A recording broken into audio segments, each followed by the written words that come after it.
One thing for you to remember is just accept the change that is happening, the transformation that is in process, and don't resist it.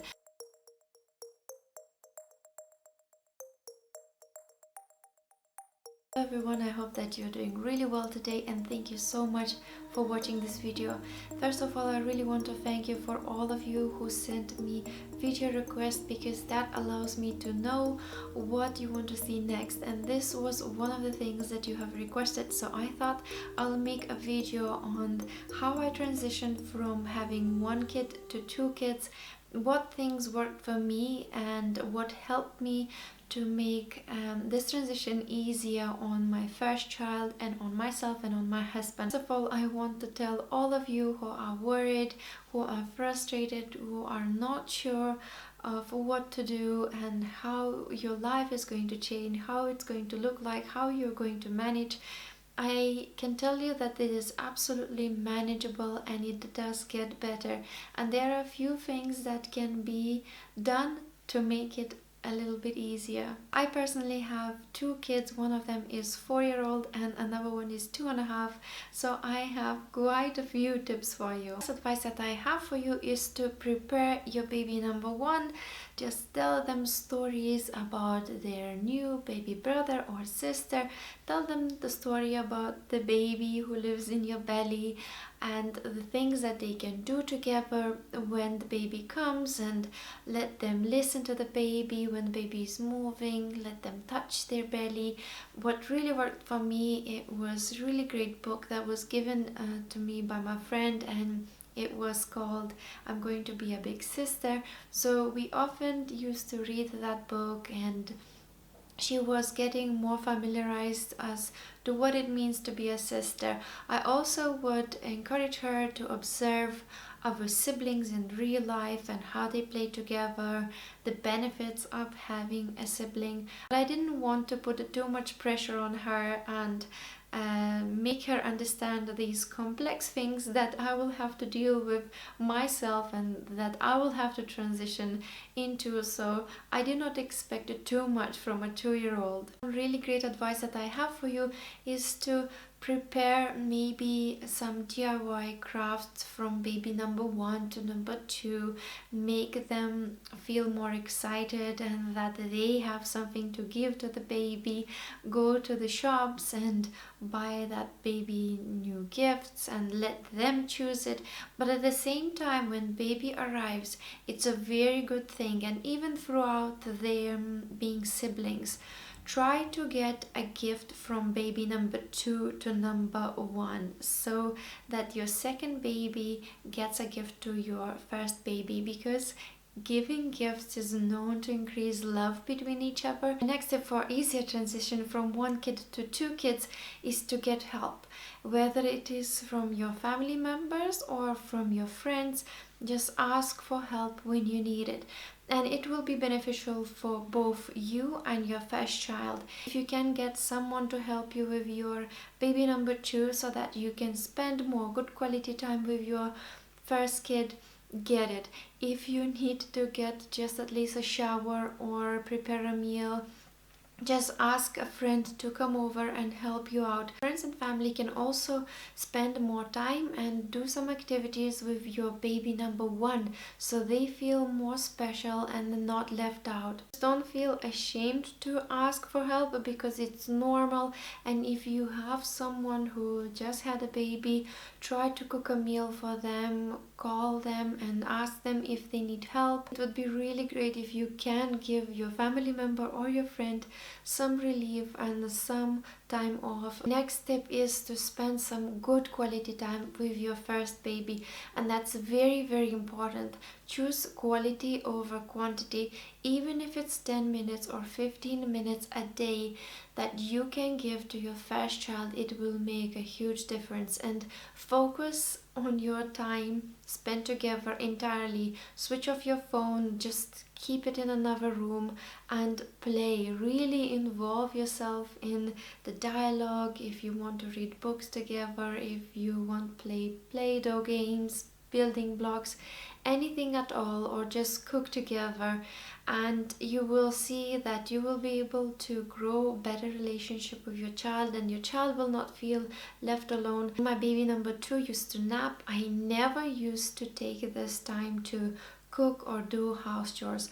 I always used to spend time with my baby number 1 and to make sure that she has enough attention and that she is feeling special and that she's not left alone, and that I made always a priority. Do my house chores when my husband would get back from work, and he would be looking after both of the children, so this way he would spend enough time with kids and I would have enough time to do things that I need around the house. Bring some kind of a routine to your baby number 1, and that will help them to feel some kind of stability. It doesn't have to be any strict routine. I'm not talking about sleeping patterns or feeding patterns or anything like that, but something that they know is going to happen. So for example, you make sure that you will be reading a good night story together.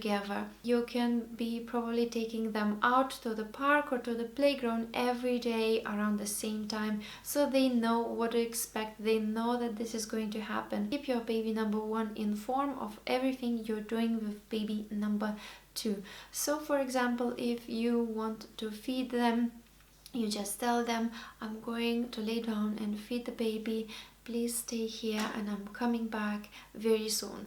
And at the beginning it will take some time for them to understand, so don't get upset on them that they don't understand. Just keep them informed, keep yourself calm, and just tell them, give a big talk. Although you think they don't understand, eventually they will slowly start absorbing the information and will cooperate and will help you out. Another thing that I think will help you and your baby to be more calm and peaceful is just to loosen up the house rules. And I know I have been quite hard on myself at the beginning, but I think this is something that I would have done differently.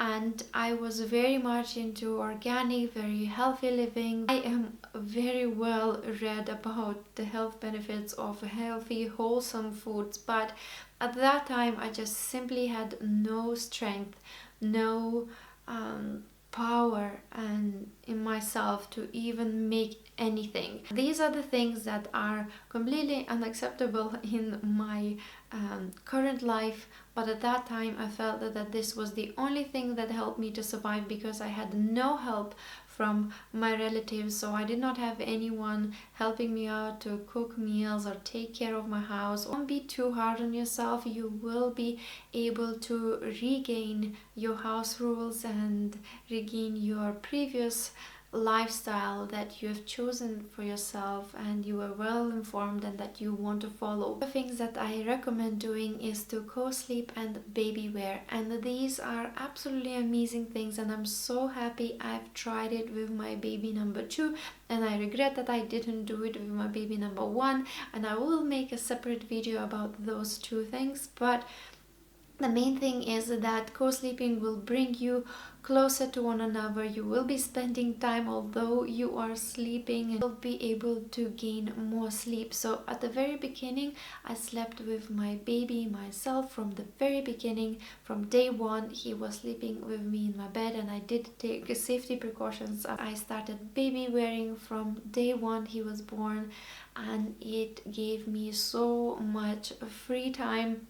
I was able to, take care of myself. I was able to put makeup on. I was able to cook easily. I would wear him at the front at the beginning, and I would wear him at the back.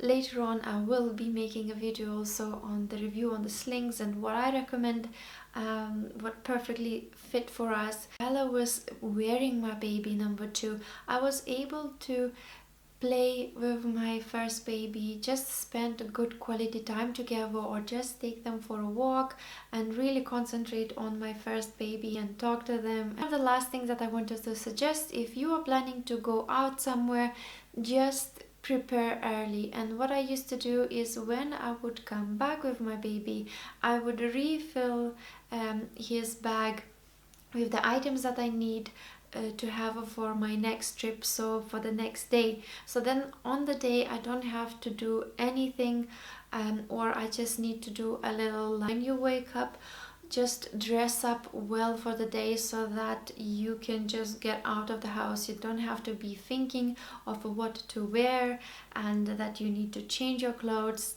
Put on your makeup if you can, put your baby in a sling or in a carrier and do your makeup, and this way you will be ready to get out of the house much quicker, and you will not be procrastinating, you will not be just staying at home because you are not ready. The last most important tip is just take it easy on yourself, keep your expectations low. It is very hard to maintain your house clean and organized when you have a newborn baby. It's very hard to look after yourself or to start exercising or to wash your hair and put on your makeup.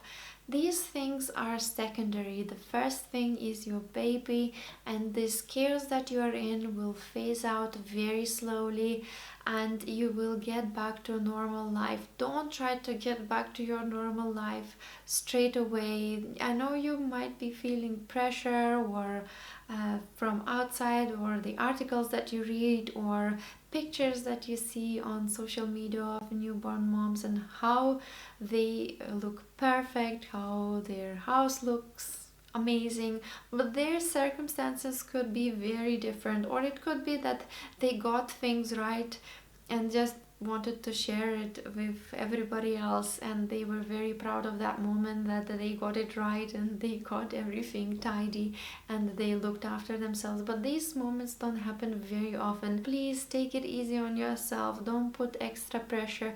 The priority is your baby, the priority is for you to recover well from giving birth and to give as much attention to your baby number one as possible. One thing for you to remember is just accept the change that is happening, the transformation that is in process, and don't resist it. The moment you let go, things will start falling into place.